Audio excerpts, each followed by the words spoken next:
Bonsoir, monsieur le maire, bonsoir à toutes et à tous. Écoutez, avant de discuter de ce plan de déconfinement, je voulais, mon collègue Hervé Bory l'a fait tout à l'heure, mais m'associer à ce qu'il disait pour saluer l'engagement des soignants, des personnels du service public de l'État ou des collectivités qui ont été en première ligne pendant la période que nous avons vécue. Saluer au-delà toutes celles et tous ceux qui ont continué à exercer des métiers difficiles, non télétravaillables pendant le confinement et dont l'utilité sociale a soudainement été perçue de toutes et tous. Saluer pour ce qui concerne directement Saint-Denis, les Dionysiennes et les Dionysiens nombreux, ça a été dit, qui se sont engagés dans la période et qui ont organisé et fait vivre la solidarité à l'échelle de l'ensemble des quartiers de la ville. Et puis, bien entendu, avoir une pensée pour toutes les familles endeuillées à Saint-Denis et ailleurs. Je voulais vous dire que de notre point de vue, il y a quand même quelque chose d'un peu incongru à débattre ce soir d'un plan de déconfinement 3 semaines après le début de celui-ci, surtout quand le palier 1 qui nous a été ici proposé, présenté, s'achève le 2 mai, c'est-à-dire dans moins de 5 jours. Ce conseil municipal arrive en effet très tardivement, 3 semaines après la fin du confinement, alors que les outils numériques dont nous disposons désormais nous auraient permis et ont permis à d'autres collectivités de se réunir et d'échanger afin de co-construire ou d'essayer au moins de co-construire des solutions dans cette période ô combien singulière. De nombreuses autres collectivités, je le disais, ont fait le choix d'emprunter ce chemin. Nous regrettons profondément, monsieur le maire, que vous n'ayez pas fait ce choix et que nous réunissions ce soir de façon dématérialisée qu'à la fin du mois de mai, alors que nous aurions pu discuter de tout ça bien en amont.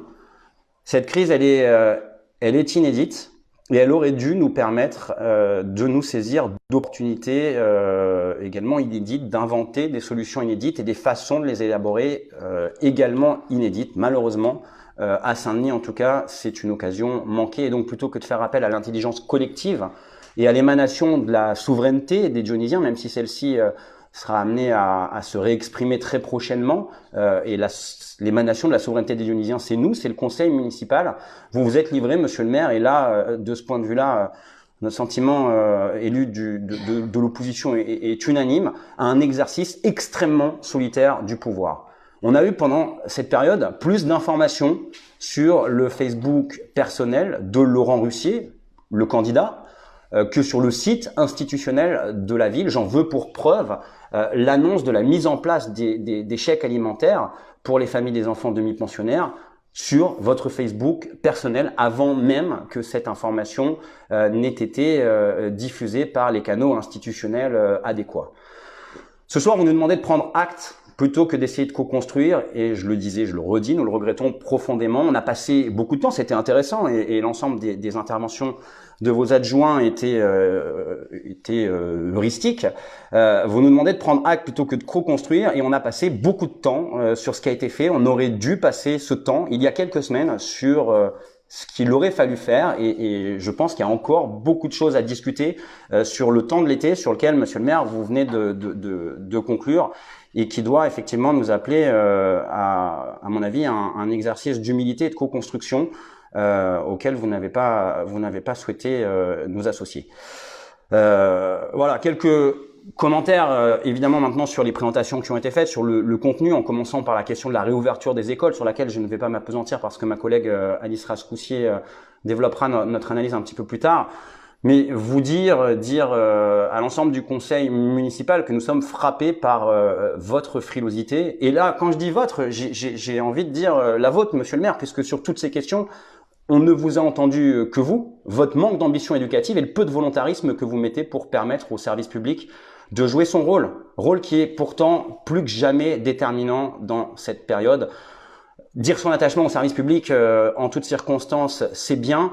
Être en capacité, au moment où le service public est nécessaire pour nos concitoyens, de donner au service public les moyens de fonctionner, c'est mieux. Et bien sûr, attention, hein, personne ne dit que c'est une question facile d'assurer un accueil sécurisé des élèves et des conditions de travail également sécurisées pour les personnels et les enseignants dans la période. Il suffit de regarder, ça a été dit dans la présentation, la complexité du protocole sanitaire de l'éducation nationale. Mais tout cela, nous en sommes convaincus, aurait pu s'anticiper bien davantage. Personne ne dit non plus que la réouverture des écoles aurait dû se faire ou doit se faire à l'identique de ce que nous connaissions avant le confinement.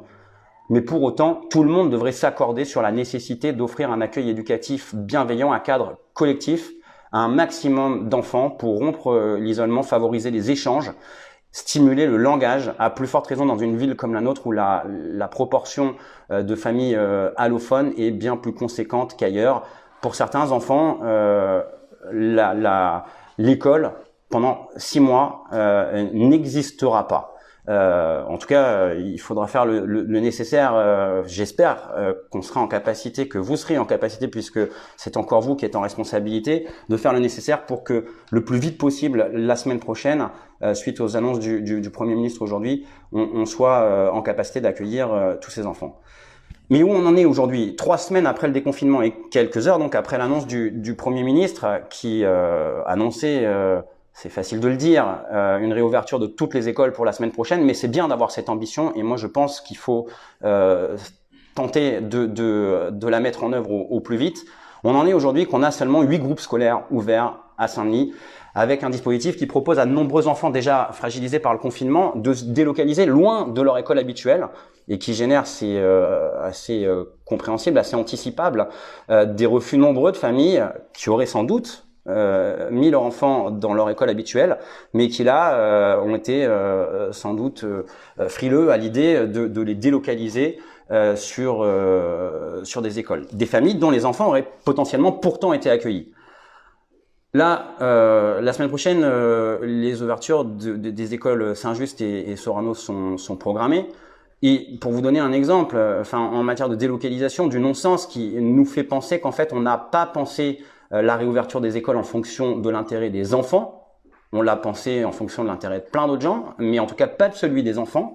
Un enfant de l'école Césaire, de l'école Niki de Saint-Phal ou de l'école Lacor va connaître la semaine prochaine, pour ceux qui ont la chance d'être scolarisés, une 3e école en 3 mois. C'est-à-dire qu'après leur école habituelle, après avoir été à Taos-Ambrouche, ils seront la semaine prochaine sur l'école Saint-Just.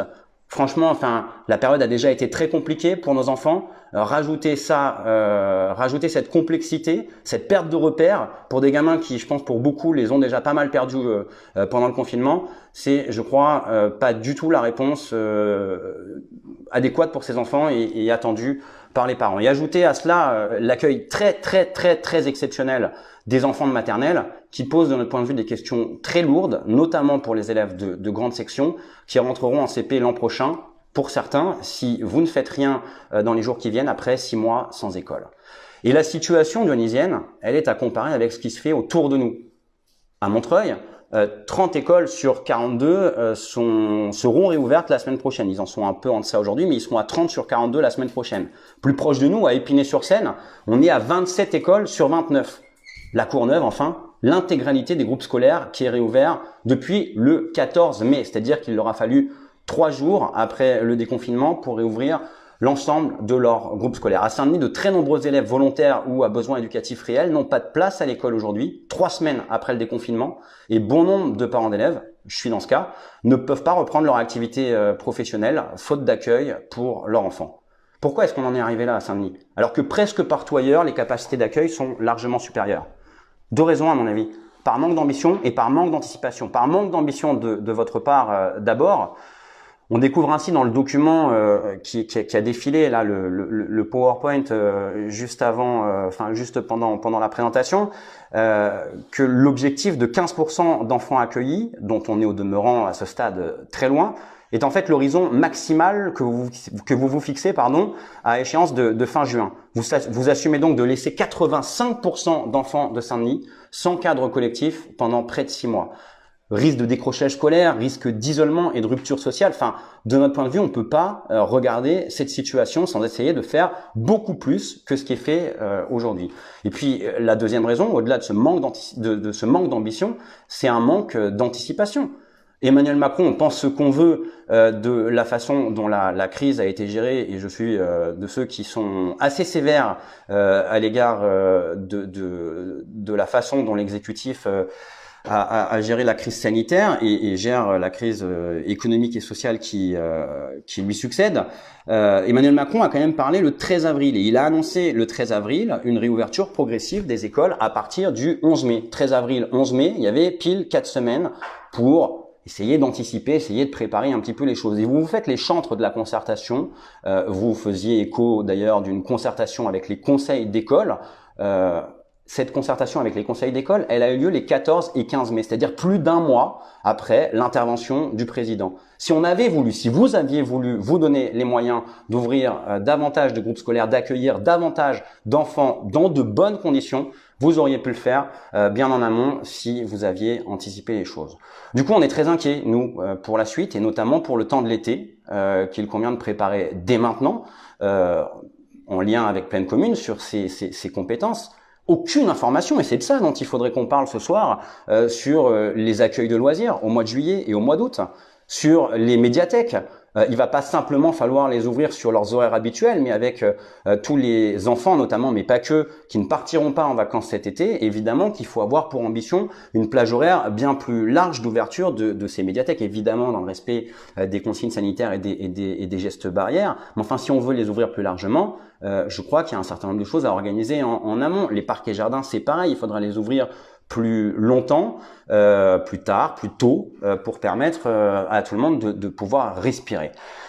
Je vais pas être beaucoup plus long là-dessus, mais enfin sur les masques également, pourquoi est-ce que vous n'avez pas opté pour un envoi à domicile comme l'immense majorité des autres collectivités l'ont fait, à La Courneuve, à Montreuil, à Pantin ou au Lilas, où les masques sont arrivés dans les boîtes aux lettres avant le déconfinement. Quand la distribution à Saint-Denis, elle a débuté une semaine après celui-ci. Donc pendant la première semaine du déconfinement, à Saint-Denis, on ne pouvait pas avoir de masque si on n'avait pas d'autres moyens de s'en procurer. Là où, encore une fois, dans la commune des Lilas, chaque habitant recevait ses 2 masques quelques jours avant le déconfinement. Et en fait, vous avez fait le choix d'une usine à gaz, avec 8 points de distribution, parfois très loin des lieux de vie et des habitudes des Dionysiens, les obligeant parfois à effectuer de longs déplacements, parfois en transport en commun. Alors les déplacements sont pas longs à l'échelle de quelqu'un qui a l'habitude de se déplacer. On peut tout faire à Saint-Denis, mais enfin quand on est une personne âgée, une personne fragile, une personne qui n'est pas forcément référencée comme les publics prioritaires, mais qui a du mal à se déplacer, qui a peur de se déplacer, parce qu'il y a aussi des gens qui, sans être en difficulté du point de vue de leur santé, ont eu des peurs parfois, qui sont toutes légitimes en fait dans la période qu'on a vécue, et qui ont fait le choix de ne pas ne pas se déplacer. Et vous, monsieur le maire, vous le disiez vous-même tout à l'heure, vous parlez de Joliot-Curie et de cosmonautes. Enfin, c'est pas étonnant quand il s'agissait pour eux d'aller les chercher au gymnase La Courtille. C'est pas étonnant qu'on ait eu effectivement un faible taux de Dionysiens de ces quartiers qui soient allés les chercher. Pareil pour les habitants d'SFC qui, pour le coup, auraient pu aller les chercher à La Courtille, mais non, il fallait aller à Allende au Vélodrome. Donc voilà, forcément, quand on fait des trucs comme ça, ça donne ces effets, je sais pas comment on appelle ça, enfin ces difficultés géographiques, alors que l'envoi à domicile, qui était pas si compliqué que ça, beaucoup de communes l'ont fait, aurait sans doute résolu bien des problèmes. Pareil pour les chèques alimentaires. Les chèques alimentaires, par exemple, que le département a prévu pour les collégiens demi-pensionnaires, ont soit été envoyés directement pour l'immense majorité d'entre eux au domicile des familles, soit remis directement pour le coup dans des lieux qui sont en phase avec la vie des familles, à savoir les collèges dans lesquels les enfants sont scolarisés. Je veux finir, en tout cas dire un dernier mot sur les mobilités, et notamment sur le développement du vélo et des pistes cyclables. La formule qui est passée tout à l'heure dans le document qu'on voyait à l'écran, elle est elliptique. Enfin, il y a 2 lignes pour dire envisager la création de pistes transitoires en lien avec Pleine Commune et le département. Mais au-delà de ça, au-delà de cette formule, alors que ça a avancé dans beaucoup d'endroits, il y avait une fenêtre d'opportunité, mise à part à Pleyel. Quelle réalité nouvelle pour les aménagements cyclables. C'est très bien, j'ai entendu Florence Hay tout à l'heure sur les 50 vélos supplémentaires qui ont été acquis par la ville. On voit, quand on va faire un tour à Décathlon, le rayon cycle, il est pris d'assaut. Il y a un besoin, il y a une envie de vélo dans la période. Les gens n'ont pas envie de prendre les transports en commun parce qu'ils ont peur, y compris on devrait tout faire pour éviter que les gens prennent ou reprennent leur voiture parce qu'il s'agit de lutter contre la pollution atmosphérique. C'est dommage. dommage que vous n'ayez pas été plus proactif, à l'image de villes comme Montreuil, Pantin ou Aubervilliers qui ont saisi cette fenêtre d'opportunité que constituait le déconfinement pour accélérer la lutte contre la pollution atmosphérique et proposer une alternative justement à celles et ceux qui ne souhaitaient pas, ne voulaient pas prendre les transports en commun pour aller travailler. Voilà, monsieur le maire, c'est quelques commentaires constructifs que nous aurions souhaité pouvoir partager avec notre assemblée bien plus tôt, comme nous vous l'avons d'ailleurs écrit il y a de longues semaines. Dommage que vous n'ayez même pas pris la peine de nous répondre et que vous nous demandiez maintenant de nous contenter de prendre acte de ce plan. On aurait préféré pouvoir y travailler en amont, on aurait préféré pouvoir débattre de ce qu'il aurait fallu faire et peut-être n'auriez-vous pas fait les choses de la même manière si on avait pu avoir ces échanges. Dommage en somme, monsieur le maire, que vous ayez préféré vous comporter en candidat plutôt qu'en maire dans cette période où il aurait été de bon ton, que vous fassiez preuve de davantage de hauteur.